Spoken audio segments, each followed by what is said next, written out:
So, hey, everybody, welcome to Grow Sessions. As anybody who's seen this podcast, watched this podcast in the past, or listened to it, probably has already figured out, I'm not Tony. I'm Mark, and I was asked to step in as a guest host for Grow Sessions. And so I want to welcome you.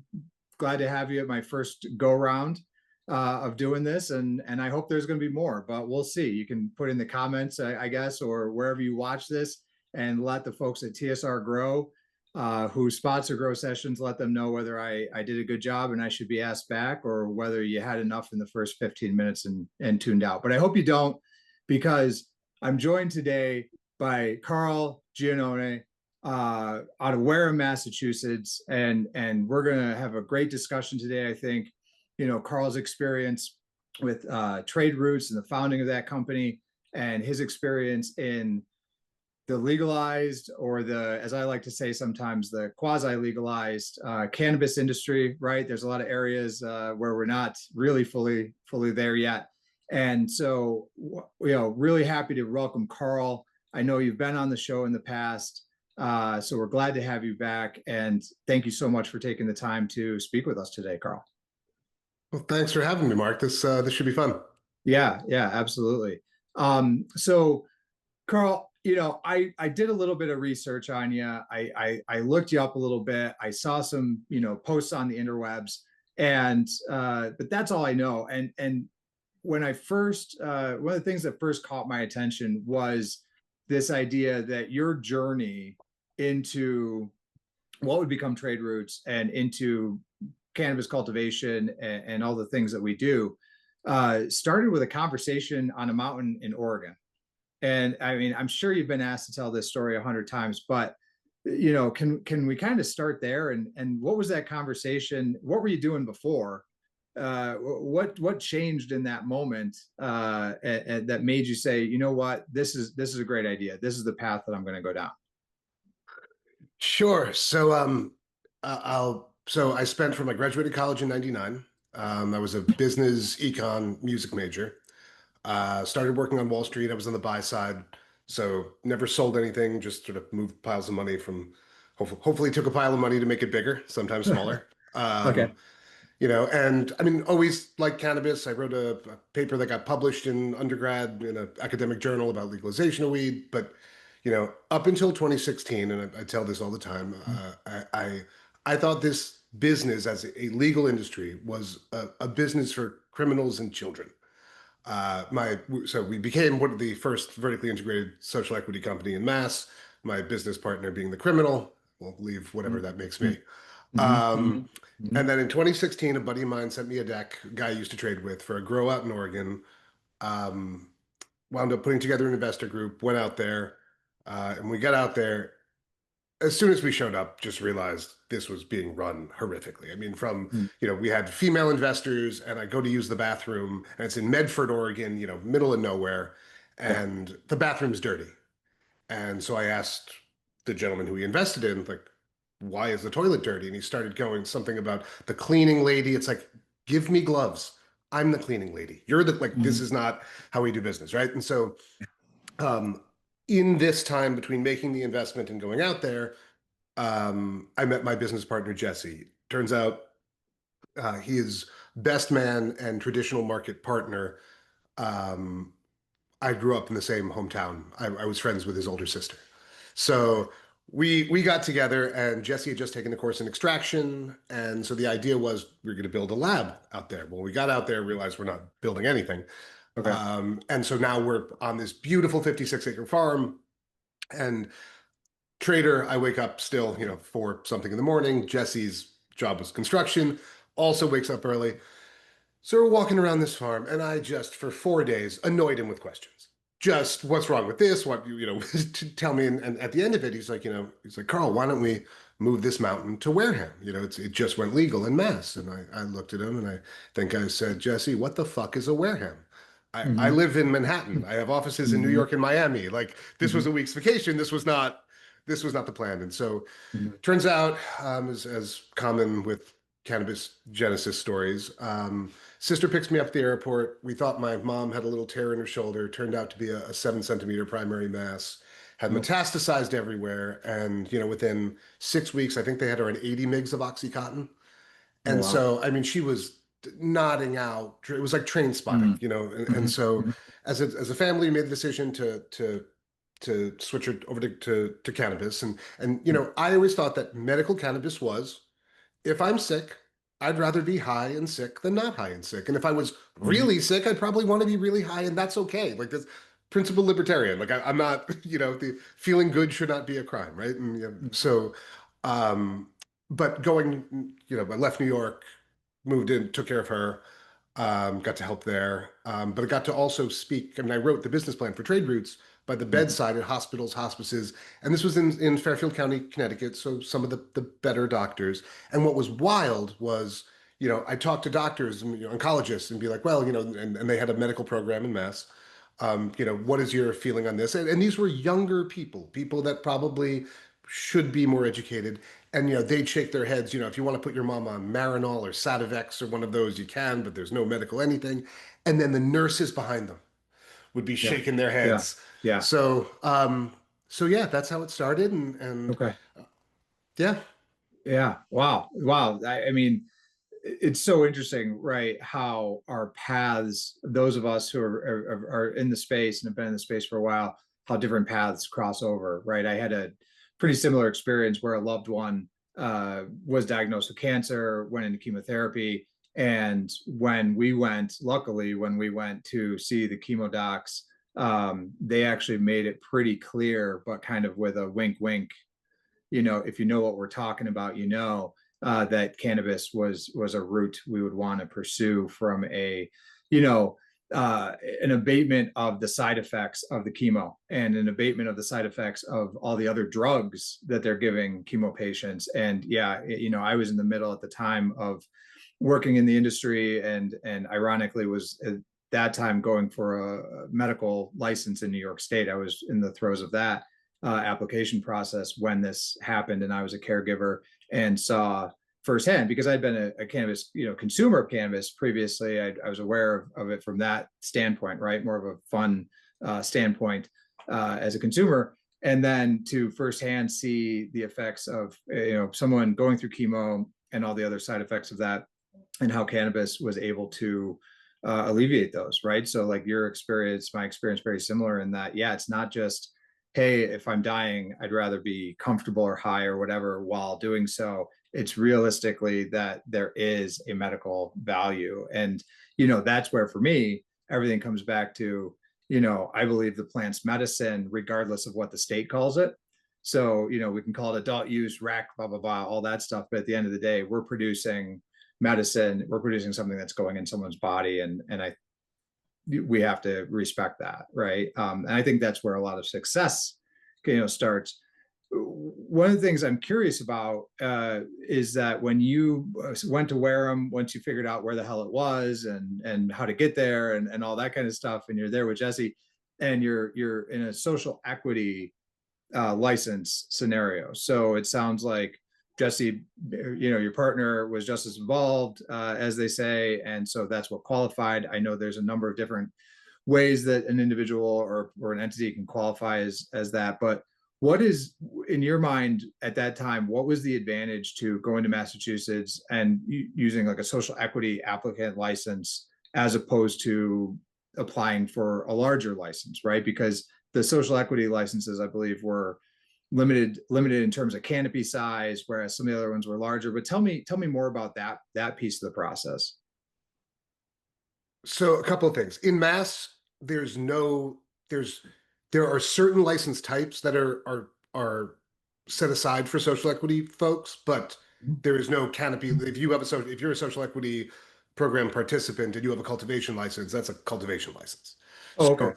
so delivery courier, so delivery operator, delivery courier, and future social consumption were set aside for social equity. But actually, so in Massachusetts, as far as I know, unless some new licensees came online in the last couple of months, um, in the social equity program, there are three people who actually did time for cannabis.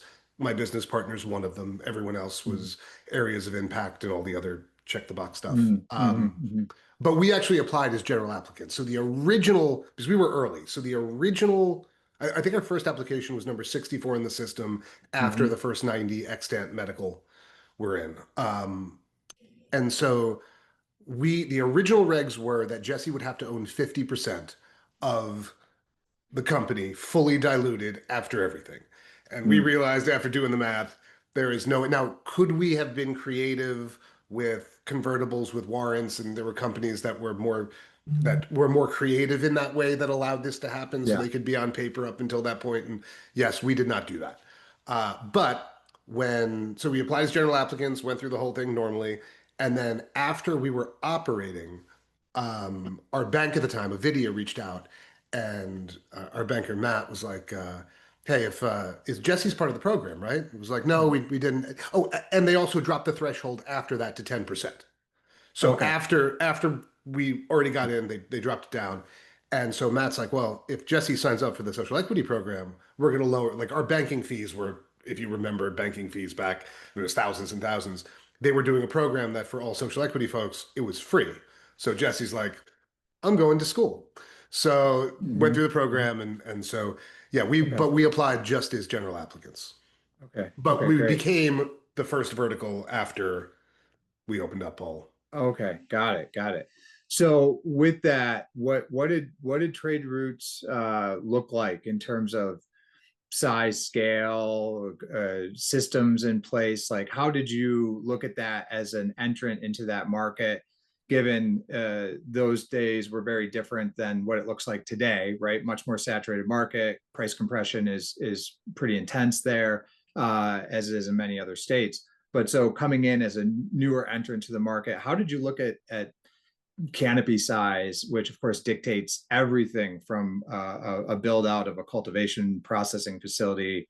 It dictates everything, right? I mean, how much flower do we grow in a certain space dictates how much it costs to build, timelines, all that stuff. How did you look at that? Yep. So we looked at it so, remember cannabis, you can't just open up a cannabis facility anywhere. So, Jesse always says, the location, location, location. Well, in cannabis, it's location, location, zoning. Mm-hmm. And Yeah. so being limited in the town, where you could be, light industrial, all of it, we found a building, 16,600 square feet. So we took out retail, took out Mm-hmm. what we needed for the lab, took out office and general spaces. That was what we had left. So we were a Mm-hmm. tier two, which allowed us to be up to 10,000 square feet. We were 7,000 total, about 5,000 flower. But we also had the ability, we got a special permit and put in the draining and put in the energy and all of it to build a 8,000 square foot stacked, so another 16,000 square feet off the Mm-hmm. back of the building for additional cultivation. However, when we read the regs, the Massachusetts regs had a provision for what they call tier relegation, which if Okay. an operator didn't sell 75%, if you're indoor, 75% of your flower within 6 months, the commission upon renewal would turn off lights. Mm-hmm. Outdoor grow some percentage of your harvest within a time. Okay. They never enforced it. But our whole thing was, well, we didn't want, I mean, to not double our capex, it wasn't linear, but to spend another few $1,000,000 to build, a building in the back for more cultivation when all of a sudden we could have lights turned off. We didn't think that would be prudent. Fortunately, we didn't do it given, precipitous price compression. But we Mm-hmm. had the ability to scale and we set up, drainage and permitting and all of that, but we never executed. Okay, got it, got it. So, you get into the market, right? You get operational. How long did it take you to go from, okay, we're here, we're in Wareham, we've got this 16,000 square foot building, we've figured some things out, to we're now cultivating, we're now selling product through our dispensary, maybe through wholesale as well. How long did that take? So I believe so we opened it, we started, it was fall of 2017 when it was an idea. We finished fundraising sometime, well, the initial raise sometime during early COVID. We opened up cultivation and manufacturing in the summer of 21. We opened up retail February of 22. Okay. All So pretty quickly, so in February of 22, you're now selling product in the Massachusetts market. Correct. What did you find? What? So you started in 2017 with an idea. In 22, you're now selling product in this market. It's post COVID. COVID was crazy, right, for all of us. No, We it was still everyone. I mean, it's fun. I'm sorry to interrupt you, but yeah, going through the building, just organizing everything, I yeah, found, remember the floor decals? You got to stand. We had branded distancing. 6 feet apart and the whole. So, Yeah. I mean, when retail opened, we were still dressed like ninjas. Oh, okay. Yeah. Yeah. Okay. So in my head, we're somewhere beyond it at that point. Maybe that's just wishful remembrance. But No. so you're still in COVID, you're opening up, right? We're still dealing with that sort of chaos of the world, but the world is changing a lot in ways we realize, in ways we didn't. What's the market look like in 22 when you opened versus what you thought it was going to look like in 17 when you had an idea? So actually not much different. And so mass rolled out weird. So I past life I was a markets guy, more physics, less finance. Mm, So more mass psychology than I would identify why people with large pool or I would identify when people with large pools of money were doing something and would assume they're smart and do the same thing quicker than mm. they could move that big pool of money, right? And so Okay. in the simplest terms. So but analyzing market supply demand that's what I did. So did the same thing with the cannabis market. So we took a look at, Oregon, we took a look at Washington, we took a look at Colorado, and sort of and each market sort of a different submodality, right? Like, so water will go where it goes, but you could put boulders in the stream and Mhm. that'll make it go different ways, right? And so sort of looking at it that way. But Mass was interesting. So Mass, first East Coast adult use market, right? Yep. Yep. Uh, Lots of neighboring states. So unlike some of the bigger states out west, you had, New York and everyone, all the surrounding states. Um, it also went online during COVID. Hmm. So, if you take a look at the charts of most the cannabis prices in most of the legal states, they sort of so open up and then sort of go like this. Yeah, that second bounce and then continue down, right? Right. Massachusetts stayed like this for a while. And again, world according to me, but I would think the reason is so we had 90 original vertically integrated medical companies that had licenses. I think 60 some odd actually opened up before Okay. adult use. The rest were sitting on them to just switch to adult use, right? Mhm. Um, didn't have a lot of wholesale trading because everybody was in their own silos. There weren't really many weren't any independent cultivators. They Mhm. started coming online early, right? Mhm. Um, but you had a situation where at that point, so the dot-com crash, if you remember from Mhm. 2000, Yeah. dot-com crash was 72% price compression from peak to the bottom. Okay. In 2020, it was 92%. I mean, it's gone some more since, but it was 92% from peak to where that was.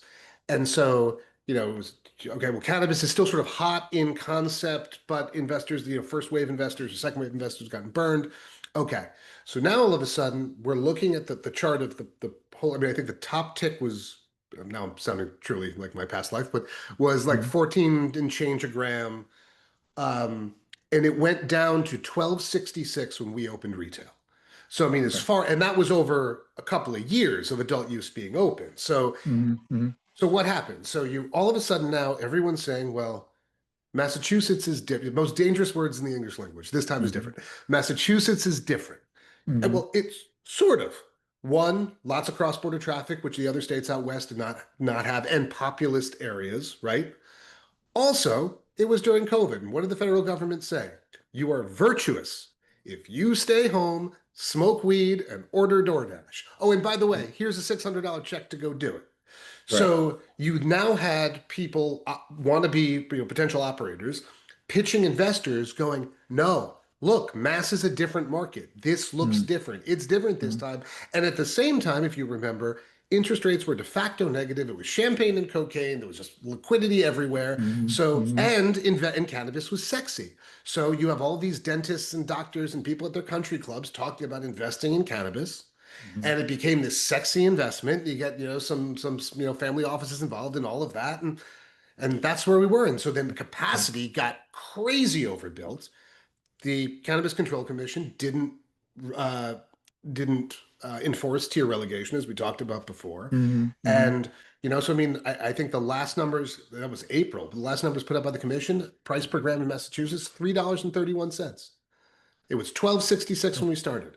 Okay. Distillate, 28,000. Our first sale was 28,000 a kilo. I think our lowest was $3.50. So like the market, the market stayed the same for a long time and Right. then just bottomed out and Okay. is going lower.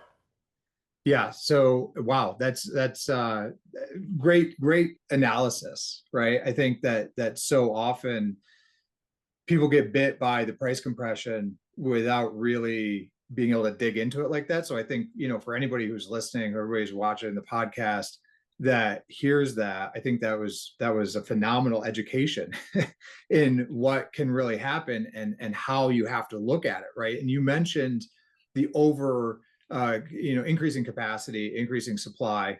Old school business rules of supply demand play in cannabis just as much as they play anywhere else. You also mentioned the Northeast being somewhat interesting in that it's super densely populated, that whole corridor. And there's some really good weed being grown in Maine that is freely moving south. There is some really good weed being grown in Rhode Island that is freely moving all manners of directions. I think in Maine the only place you can do is move south, but I don't think there's anything north of Maine. So the question that I would have is you've got price compression that's naturally happening in the market of Massachusetts from new licenses being opened up, new grows being put online, more canopy opening in state that's state regulated canopy. But then you've also got the impact of the fact that you can drive a couple hours any direction and hit a market where anyone can purchase a product at a lower price point that is equal to or greater than, in terms of quality, what they can buy in state. How do the two play in, from a legal operator's perspective? How do those two factors play? How do you deal with them? What do you do to fight off that competition that's now existed? I mean, well, we've seen what's been, well, I guess there's two ways, right? So, I've been really fortunate that I've gotten over the last couple of months to talk to probably 60 or 70 operators in the state and really got to sort of debrief and what's going on and the mistakes, some of the mistakes we made, what mistakes other people made, all of this stuff. And so, one of the things that I think we need to realize as an industry, and it's like, I always joke, like, let me ask you, Mark, have you ever met a cultivator who grows the second best weed in their state? Never met him or her. Never met him. I don't know. Right. Don't know who that person is. So they're the people who everyone grows the best, or then they're the growers who grow commercial and they understand that, and that's Mhm. but if it's not commercial, then right, and so um, but it's a commodity. Mhm. It's it's a commodity, Mhm. Mhm. and so what is the only way to get higher value? Pork is pork. But then there's Nyman's Ranch pork, right? Or there, right? So there are Right. companies like there's pineapple, there's Dole Pie. There are companies that brand a commodity. And so Mhm. what is branding? A brand is the emotions and associations surrounded about a product or service that allows the producer or supplier to extract extra, create enjoy extra margin, right? Mhm. So Mhm. like so if you're gonna, I guess you sort of got to figure out what lane you're in. If you're in the commodity lane, then you have to be ruthless with your costs. And that's Mhm. not just thinking about, okay, how do we get the cost of nutrients down from X to X minus whatever? That could be, are you growing the right genetics? If you are growing different, and I'm not even just talking about yield, but if you're one, are you growing what the market's demanding, right? So not just Mhm. what you, and that's not, oh, this is, the latest heady, whatever that is, this, look at data, right? So I mean, you would Yeah. have to be ruthless with, if you're going that commodity route, you have to produce it for cheaper than the next person, right? If Mhm. you're now, if the idea is, okay, I'm selling a branded product, then you have to invest in brand and you Mhm. have to be, and you have to own that customer. And very few people, at least in mass, are doing that well. And that's kind of in my assumption or deduction why we're, I mean, really the brand loyalty in mass outside of, and there are brands that are cult favorites, you know, Tower 3 doing Mhm. great, Catalog Genetics doing great, Your Highness, Breathe Free, like there are, you know, some Fresh Connection, you know, that have Mhm. loyal Yeah. followings, right? Yeah. Mhm. But but for others, like I don't know, I wouldn't want to be growing expensive mids at scale right now. Right. Right. Yeah. No, that's it's an interesting analysis. And so, what it sounds like is from your point of view, that you've got this sort of commercialized, maybe at scale, sort of mid, sort of, but still very cost conscious on production, right? And then you've got, so you're really investing in how do you ratchet down that program cost of production, right? And then you've got more focus on branding, more focus on maybe unique genetics, higher quality, right? As opposed to, yeah, and I get your point about genetics are important in the commodity game as well, right? We're still looking at the data, we're still looking at that. But you mentioned like Fresh Connection. I don't know the owners personally, but I've certainly seen them on the Instagrams and the whatevers of the world, and I know that they're like seem to be doing really good job promoting themselves and creating high quality product, very very craft vibes that they're giving, which is resonating with a certain area of the market. Depending on which route you go, what I'm curious about is how low do you think you could get the cost of production on a gram in an indoor environment? Number one.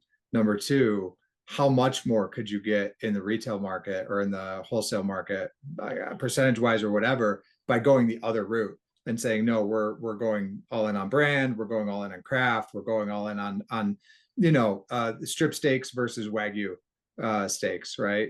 So what do you think about that? Like, how does somebody look at that and say, okay, there's these two somewhat different paths that we could take with bringing products to market and bringing production to market? How would you look at it given your experience? So, what I'm hearing, and I agree with what you're saying, right, is it's been my experience as well, is that we've got this sort of very commoditized cannabis as a whole. We can say, okay, it's a commodity, right, as a whole. But then there's this bifurcation of that sort of Mhm. mid-tier product, if you will, that tends to be very commercialized. Larger scale production typically is where we see that oftentimes fall. And in that segment of production, we're very, like I think you said, ruthless on costs, right? And so, that's kind of the focus there. Whereas if we're going more of a niche, more of a branded, more of a higher end play, right? So the wagyu of cannabis, right? The in that market, then you're focused more on that brand. You're focused more on craft, which is a different methodology. It's a different mindset in how you operate your facility, how you treat people, how you treat plants, how you look at profitability, all that kind of stuff. As if you're someone new coming into the market, right? If you're advising someone new coming into whether it was Massachusetts or Minnesota, let's take Minnesota, for instance, it's a bit of a more open playing field at this point in time. Someone's going into Massachusetts or sorry, Minnesota, and they're saying, well, do I want to be commoditized mids and all that comes with that? Or do I want to be craft branded grower and try to control, a better price point theoretically in the market? Which way would you advise going, I guess, is the first question. And then the secondary to that was, how low can we get the cost of production on a gram in an indoor environment? Because I think that Okay, kind of good. informs those decisions. All right, so let me break this down. So I don't know about Minnesota, but let's talk about Massachusetts, or we Yeah, could talk about just whatever state, because again, each market is different. I don't know sure. limited license, unlimited license, all. So here's the thing. I guess my question to that person is, what are you building? Are you building a business that you ideally want to sit outside on a rocking chair 30 years from now and all of that? Or are you building a business to cash flow? Are you building a bit like, is this a passion project? Do you have investors? What's your cost of capital? Like all of that. I look at it this way. If, and they've been talking about federal legalization is going to happen 2 to 3 years for the last, right? For the last 2 decades. Right. Okay. Yeah. One day something will happen. Right. And when that happens, if the question is tobacco, big tobacco, going to be involved in cannabis? Actually, I think it was Tony who told me that the International Tobacco or the International Cannabis Show was held at the International Tobacco headquarters in wherever it was in Europe, right? Okay. So it's okay. Yeah. so it's like if you're and so when I was a kid, there were 7 big tobacco companies. I think now there's 4. So if you don't think their lobbies are going to move to get the federal government to kind of massage whatever that is, and then the federal government goes, you know what? We really like regulating 4 companies. We don't want to regulate 10,000 companies. And so, there's that. So if anyone's play in their building of whatever this company is, if it's let's build a cultivation and we're hoping for federal legalization because that's going to get rid of 280 and whatever else, realize that could be a real double-edged sword. So now the question is, okay, do you want to go commodity? Do you want to go craft? If it's a new market, especially if there's not a lot of cross-border stuff that could get into that market, or it's a big state, if you could get in first, build out real cheap, and just crush the market while it's still $4,000 pounds, pay back your investors, do all of that stuff, and then figure it out. That's a play. Early on, consumers don't care. I mean, yes, there are the consumers who do, but Mark, I also know, like, my average bottle of wine is under $12. It's a bottle of Josh or Oyster Head or whatever. Like, I'm not, so like, yeah, I smoke really good weed because we grew really good weed. But I don't know if I'd be the Trade Roots customer. And it was actually really, I had a discussion with Frank Perullo, the founder of Ascend, maybe it's like 3 years ago. And he said something. So went out for coffee and it was right after. So he opened up a store 20 minutes from my store, right off the highway, except they're right off the highway. You could see it from the highway. Like we were in an industrial park. And so when they opened up, I mean, I kept me up for days. Yeah. And they opened up, they crushed it, no change in my business. And and that went on. So now this a couple months later, still no change in my business. And so I said to Frank, I'm like, this, it kept me up at night. Yeah. And he's like, Carl, you should have called me. He's like, that customer is not your customer. And because it's an outlet store, and so it was like, okay. And then it was like, that makes sense. But then my sort of trader mind went, it was like, okay, well, what gets that customer, my customer, become that customer? And the reality is double-digit real inflation, no increase in, I mean, just where the economy is, there's, yes, there are the people that, what, if I can't smoke craft, I'm not going to smoke anything at all. But generally speaking, those people aren't your Pareto principal customers anyway. And so, so yeah. So as far as, building, and we could talk about craft, my definition of, I love your definition of craft. Yeah. Well, I was going to ask you you read my mind just now. So please stay out of my head for the rest of this episode. But the definition of craft, right? It gets thrown around a lot. And there's this, like, I grow craft, you grow mids, corporate cannabis, all this kind of stuff, right? That gets thrown around out there in various ways. What's the definition? What makes craft? All right. So my buddy Carl Jackson and I just talked about this the other morning. So he posited that craft has to be organic, living soil. My definition of craft. Now, Mark, one thing you've got to know about me, I will always talk my own book. And so we grew in cocoa. So what I Yeah. would say, and we use salts, what I would say is craft is every plant gets touched every single day. Okay. And that so each plant gets the attention that plant needs. Hmm. And so that, and I mean, I'd add has to be hand trimmed, all of that stuff, of course, cured properly and all Hmm. of it. But that would be, that is my definition. Now you admit we offline, you had said you work and grow craft at scale. Explain to me. What is your definition of craft? So I'm aligned with you on the amount of attention that has to be paid to the crop through the entire life cycle, from genetic selection to whether you're doing TC, whether you're doing clones and moms, to veg work, to flower work, to drying, curing, trimming, post-processing, bagging, all the stuff, right? I think that craft, as it's been defined by our industry, was focused on the size of canopy. And the reason why it was focused on the size of canopy is because you'd have a grower, cultivator, who was in charge of that grow, who oftentimes owned it, right? Whether they owned it outright or whether they owned it in part, they were owners in it. And so they were heavily invested in it. And there was a period of time when cultivators, when it was still all gray market production, didn't value their own time. So they'd be in the grow 80 hours a week, right? Not realizing that when it became a legal venture, that's 2 FTEs.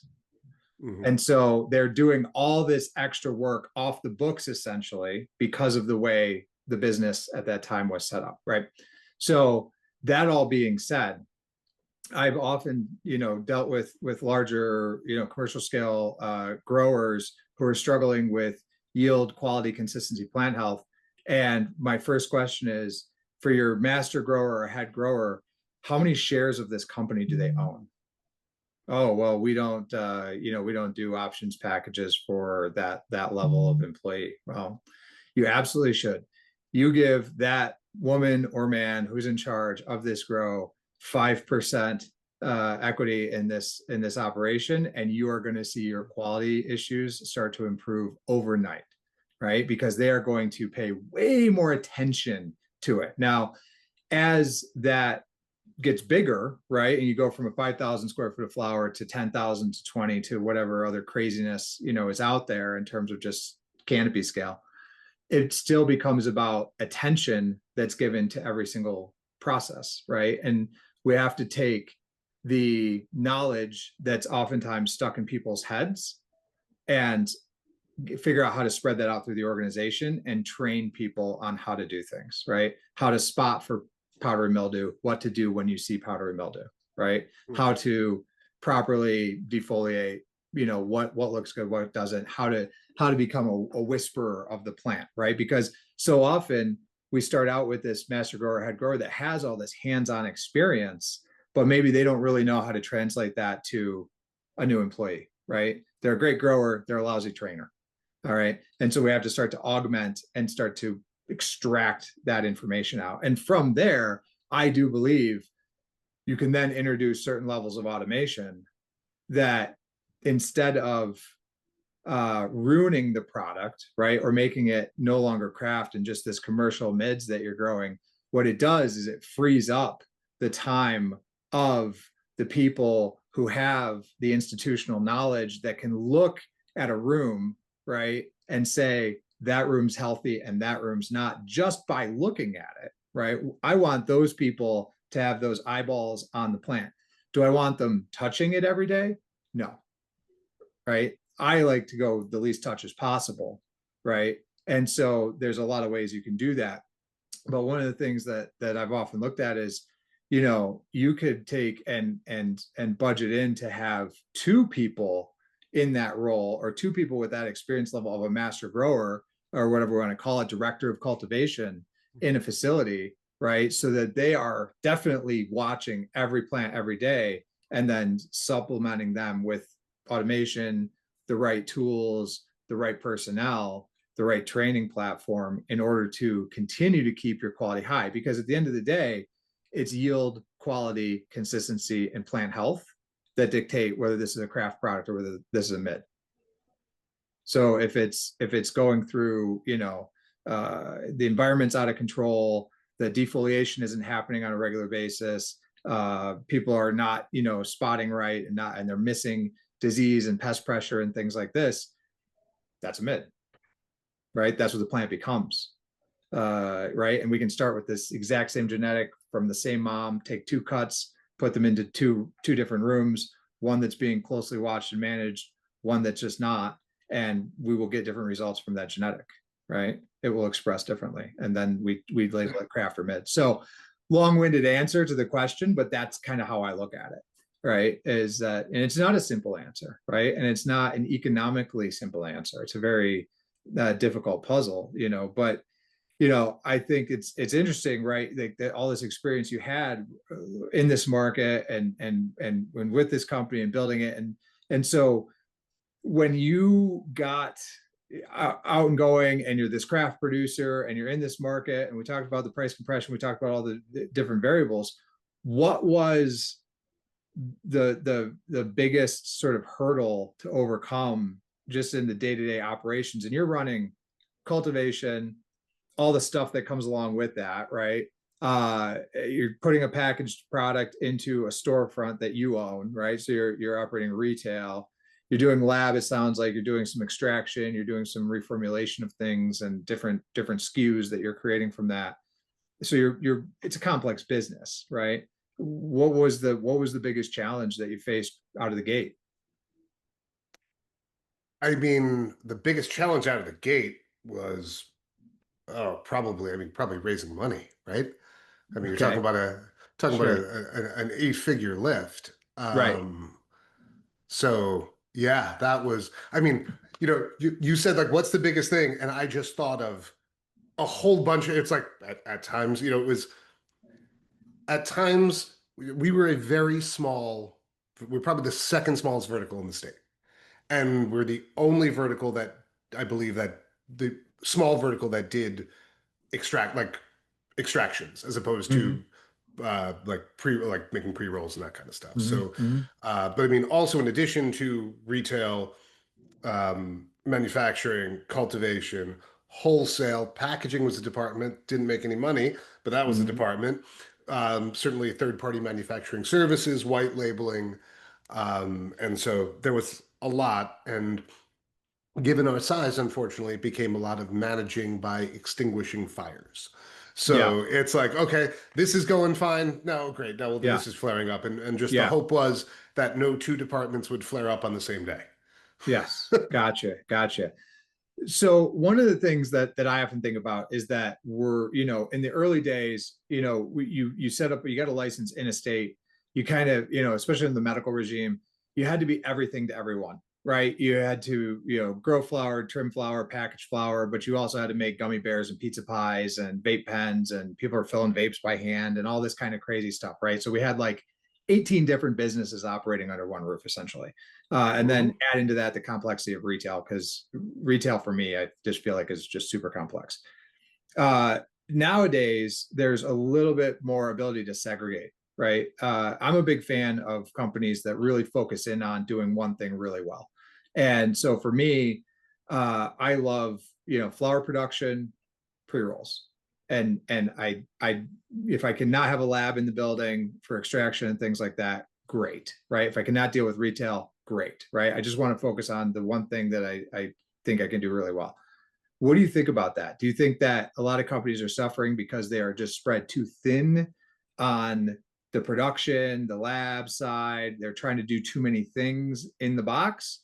Or do you think, no, you need to be able to service everybody with, 85, 150 different SKUs? Um, so I could speak about Massachusetts only. Yeah. It's my market. Yeah. Um, if you're not vertical now or don't have presence in other states, you're in trouble. Okay. I mean, wholesale pounds are down to indoor A buds 500 or less.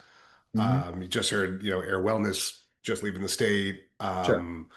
All of that, right? So, yeah, talking to other operators currently right now, Mhm. Yes. Now, does Stop and Shop or Kroger, would name the grocery store, Mhm. produce the cereal and grow the wheat and all of that? No.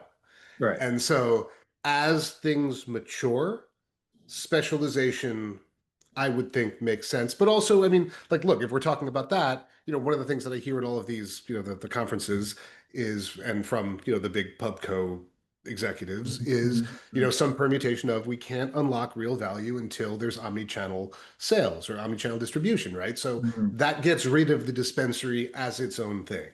Right. Um, when I think of cultivation and manufacturing, reminds me of that John D. Rockefeller quote that, gamblers prospect for oil, businessmen refine it. So, Wow. just sort of like the lab, I mean, that was our most margin rich, most profitable segment Mhm. Mm. in the space. Now, Interesting. also, in addition, just sort of think about for people in other states that Mhm. haven't gotten to where mass is, and every state sort of goes there. It's just sort of how does it get there, right? So like Mhm. other states were more gradual. You had Michigan, which was like this. You had Mhm. Massachusetts, which, right, is the game of reciprocity. And, now MSOs have multi-state reciprocity. So you buy from us in Maryland, we do that. But Right. even not, it's just if you're a standalone cultivator, and that's where, my Mhm. Mhm. my hat's off to the Fresh Connections and the Cape Cod Grow Labs and the Gibby's Gardens and those people that are standalone cultivators that are Tower threes that are still selling out, crushing it. Like that's that says a lot because it's not like Yeah. we got to we wouldn't often do retail reciprocals because also our retail Mhm. store, while super cool, was not a super high 100 customers, 150 a day. Yeah. We're crushing it, right? So trying to trade with somebody who's has a high volume store, it doesn't make sense. Mhm. But what we Mhm. could do is we could trade manufacturing services for finished product. We could trade, Mhm. so Mhm. we would work with, some of the biggest vape companies in the state, and Mhm. so we would sell. We might even bring in their biomass, run it, split it, give them some, get finished product in return. Mhm. So Mhm. that made negotiations easier than if you're just saying, I have great flour. Well, you know what? This person does too, and that person does too, Mhm. and which is why I guess sort of goes back to the investing in brand, where and that's you were talking about Samantha and Will from Fresh Mhm. Connection. Mhm. You know, Mhm. they've created evangelists. They've created a Yeah. community. Like, Yeah. people are cheering them on. You Mhm. see Mhm. Matt from Cape Cod Grow Labs and his big smile, and like you Yeah. want them to win. So Yeah. like Todd from Canalive Genetics does an incredible job. He has these community events and all of this, and I mean Mhm. he's building evangelists. It's really really smart. So that makes sense. But trying to the commodity game, I mean, if you can get your cogs down and you're growing dollar Mhm. grams and all of that, like great. But I don't. And also, you mentioned indoor cultivation. Like,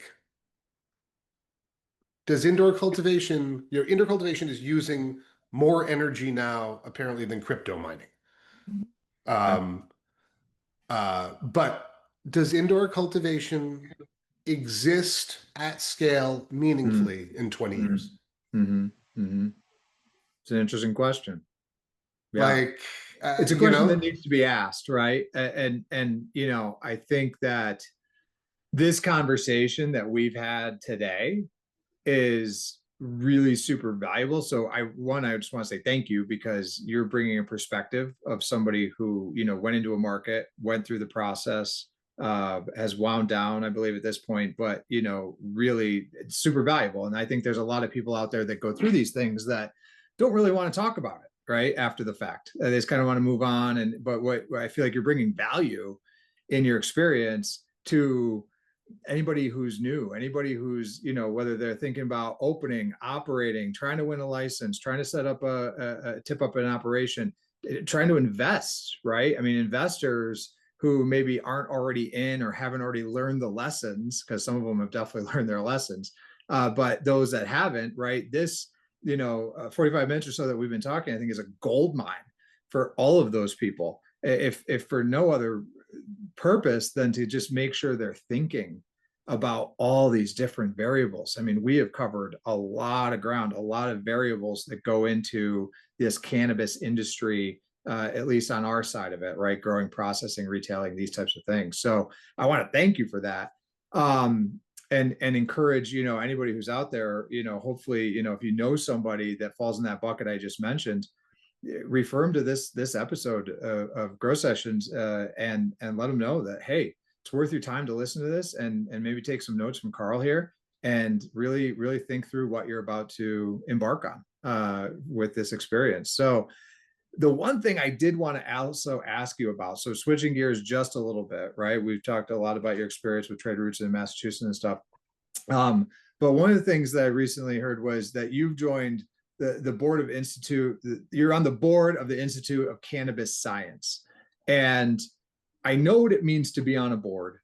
I don't know what the Institute of Cannabis Science is. So I was hoping you could tell us a little bit about what is the Institute of Cannabis Science, and what are you all up to there?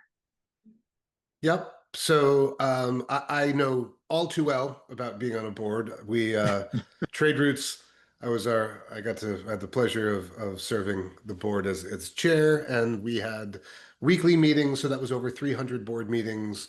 For the Wow. last 2 years, I was also secretary. So yeah, Mm, when Trade Routes, and we're still having them, but I was very much looking forward to not being on any boards. And then my buddy Jeff called me up, and so Jeff is I think Duke PhD, Harvard postdoc, brilliant man, founded yeah. the Institute of Cannabis Science with the idea of promoting transparency Yeah. um, in the market, and so asked me to join the board. Said yes. And so what we do is we advocate for accuracy in testing and reporting. Mm-hmm. Mm-hmm. And whether that's advising policymakers, whether that's doing shelf testing and reporting on that. Mm-hmm. We have our state nonprofit status. We should have our 501(c)(3) federal status shortly. And so anyone who's listening to this, who's in the cannabis space, who knows me, expect a phone call or a message soon as I hit you up for donations. Um, but yeah, it's funny. This sort of ties in, right? So we were talking about craft.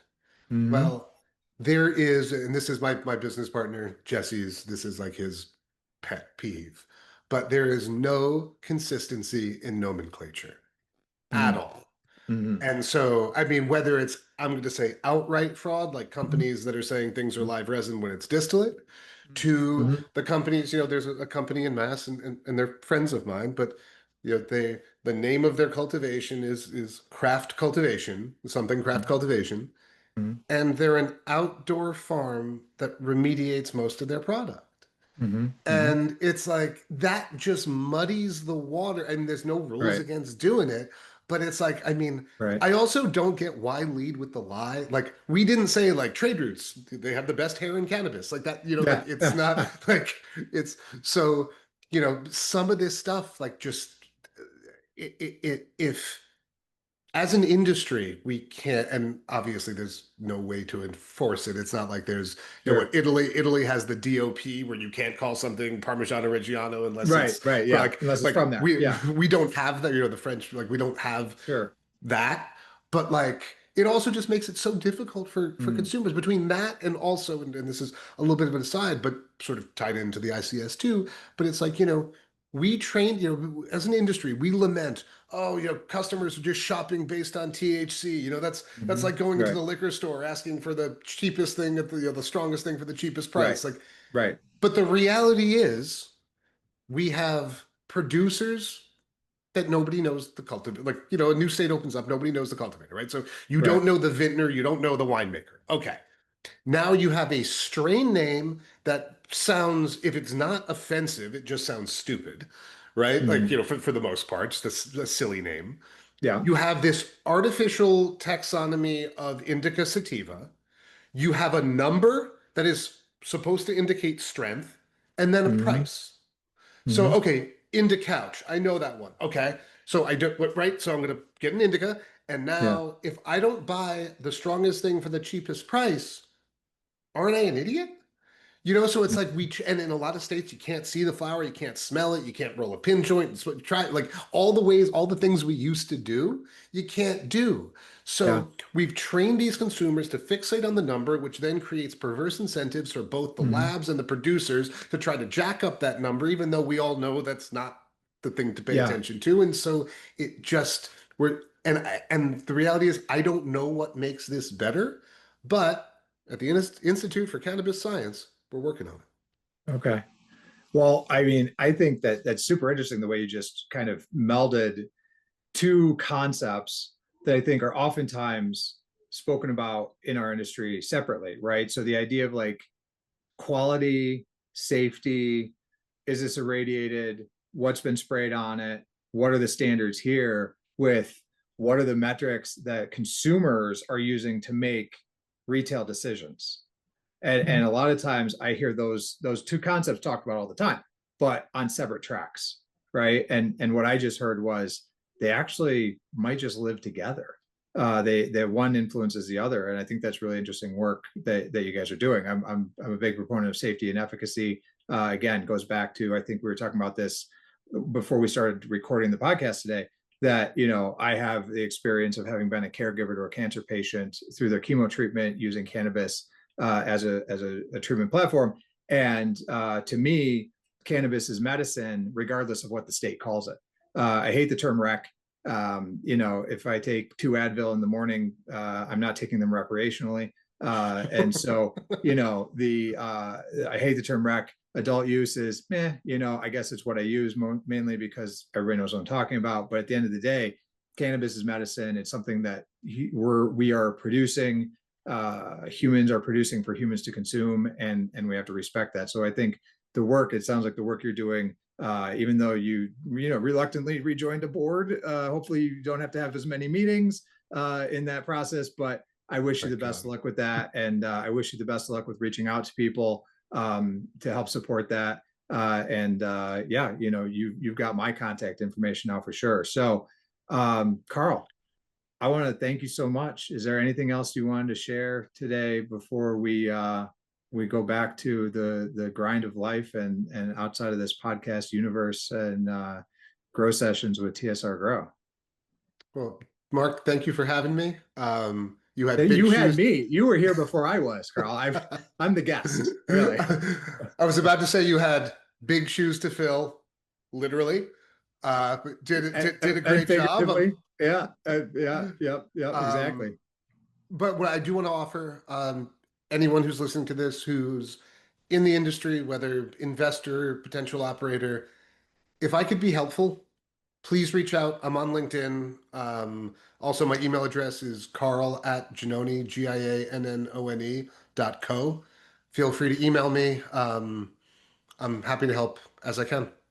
Yeah, absolutely. And I would recommend that, right? There is nothing better than the knowledge from doing it, in my opinion. I agree with that fully, Carl. And yeah, and same, if anybody needs to get a hold of me, it's mark@doherty.ag.